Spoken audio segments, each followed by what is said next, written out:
सजदे सर झुकता है यारा मैं क्या करूं तुझे रब दिखता। গাইস তো আমরা চলে আসছি ধুপগুড়িতে। তো আমরা এসেছিলাম কালকে, বাট আমার ফোনটা একটু প্রবলেমের জন্য। হ্যালো এভরিওয়ান, আবারও চলে আসলাম একটা নতুন ব্লগ নিয়ে। মানে এই ব্লগটা ছিল অনেক দিন আগের, মানে আমি এতটাই অলস না তার জন্য আর কি, মানে এডিট করতেই পারিনি। সেদিন তো আমি গিয়েছিলাম, তো তোমরা তো দেখতেই পেরেছো আমার ফোনটা খারাপের কারণে ভালো করে ভিডিও পোস্ট করতে পারিনি। তারপর আমরা ওখানে মানে ঘুরতে বেরিয়ে ধুপগুড়িতে বেরিয়েছিলাম, তো সবাই মিলে মানে ঘুরতে বেরিয়েছিলাম। আমি, সে দিদিটা, ওরা ভাগ্নে ছিল আর একটা কাকিমা ছিল। আমরা অনেক দূর হাঁটতে হাঁটতে চলে গেছি, মানে একটা ভীষণ গ্রাম ছিল। তো মানে কোনোদিনও মানে এরকম মানে এতটা মানে গ্রাম সাইডে কোনোদিনও যাইনি, তার জন্য একটু বোরিংই লাগছিল জায়গাটা।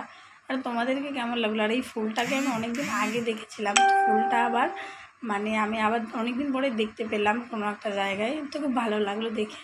তোমাদের এই গ্রামটা কেমন লেগেছে তোমাকে কমেন্ট করে বলবে। আমরা এখন খাওয়া দিয়ে যাচ্ছি। তারপর আমরা এই যে মানে এটা খাওয়াটা আমাদের ছিল না, পুচকুটার খাওয়ার ছিল। তারপর দেখো মানে এখানে অনেকটা জমি জায়গা ছিল। তারপর দেখো আমি একটু ডাউন করেছিলাম। আর আমাকে কেমন লাগছে একটু কমেন্ট করে বলবে। হাই। তারপর আমার দিদিটা একটু মানে ওকে বলছে হাই কর হাই কর, আর এই পুচকুটা তো লজ্জা পাচ্ছিল, কি আর বলবো। গাইস তো আমরা চলে আসছি ধুপগুড়িতে। তো আমরা এসেছিলাম কালকে, বাট আমার ফোনটা একটু প্রবলেমের জন্য আমি মানে ভিডিও পোস্ট করতে পারছি না, বলতে ফোনটা কিছু অনই করতে পারছি না, ফোনটা মানে একটু নষ্ট হয়ে গেছে। তো বাড়ি যেতে হবে, বাড়িতে গিয়ে তো ফোনটাকে ঠিক করতে হবে, তারপরে ব্লগটা পোস্ট হবে। চলো আমরা মানে একটু বিকেলে বেলা ঘুরতে বেরিয়ে গেছি, তো কালকে চলে যাব বাড়িতে। দেখো আমরা এই যে ঘুরতে বেরিয়েছি সবাই মিলে, ওই যে ওরা রিলস করতে ব্যস্ত, ওইদিকে কাকি আছে আসছে ভিডিও রিলস করতে ব্যস্ত। চলো আমি কোনো ভিডিও করতে পারিনি আমার ফোনের প্রবলেমের জন্য। কত আশা করি আসছিলাম যে ভিডিও করব। চলো দেখতে থাকো, দেখা যাক কতটুকু ভিডিও করতে পারি। আর আমি একটা কথা বলছি, আমার ভয়েসটা ভালো না তো একটু অ্যাডজাস্ট করে নেবেন। दिल हाथों बाहर हो गया। তারপর আমি একটা রিলস করিলাম, তারপর ফাইনালি আমরা অনেকটা ঘুরে আমার এই বোনের বাড়ির কাছে চলে এসেছি। তো আমার বোনের বাড়িটাকে ঘুরবো, মানে দেখবো ওরা কী করেছে। তো মানে আমরা মানে এসেছিলাম, আর ভিডিওটা না অনেক লেট হয়ে গেল পোস্ট করতে। সবাই একটু মানে কমেন্ট লাইক করবে প্লিজ। আর ওই যে ওটা দেখতে পাচ্ছ ওটা ওদের ঘর, তো আমরা এখন যাবো ঘরের ভেতরে। তো চলো যাওয়া যাক। আমি মানে একটু ক্যামেরা করে নিচ্ছিলাম, ও কী যে করছে কে জানে, তো দেখতেই পারবে তোমরা। তারপর আমি ঘরে গিয়ে বলছিলাম যে কাকিমাটাকে লাইট অন করো, লাইট অন করো, কি অন্ধকার কিছু দেখাই যাচ্ছে না। ঘুমাচ্ছে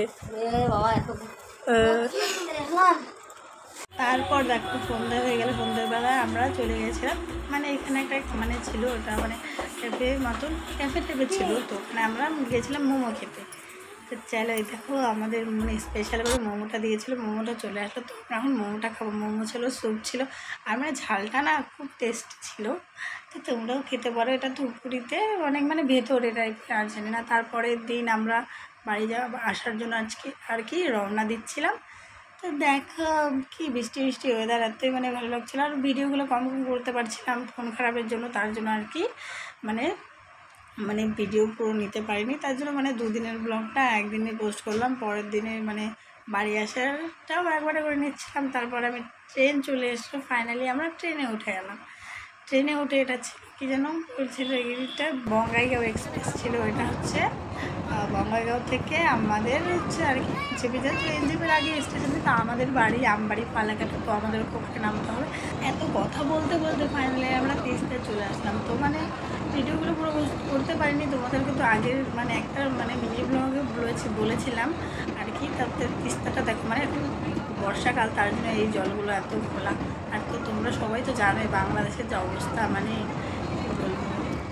তারপর আমাদের মানে ইন্ডিয়া থেকে আর কি কী বলে ওটা তো ছিল ফারাক্কা নদী, জানি না। যাই হোক ভিডিওটা আজকে এখানেই শেষ করছি ব্লগটা। তো ভালো লাগলে লাইক কমেন্ট আর সাবস্ক্রাইব।